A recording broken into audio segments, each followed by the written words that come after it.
Sebuah rumah di tengah kebun anggur hangus terbakar Minggu 23 Juli. Rumah tersebut milik Putu Ngurah Sentana di Banjar Dinas Banyupoh, Desa Banyupoh, Kecamatan Grogak.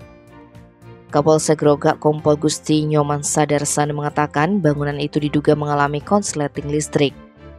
Percikan api muncul dan menyambar benda sekitar yang mudah terbakar. Kebakaran pertama kali diketahui oleh pemilik rumah, kemudian kepulan asap dari rumah korban terlihat saksi Kadek Metri, 64 tahun.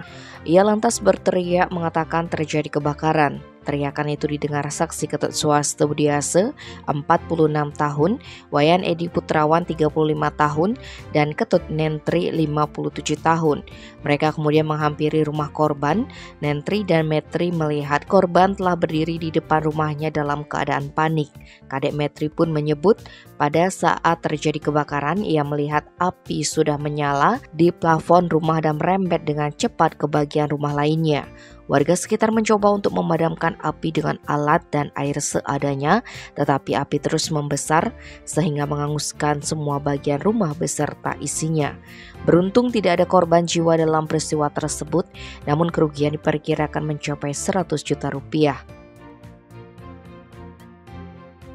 Tim Bali Express melaporkan.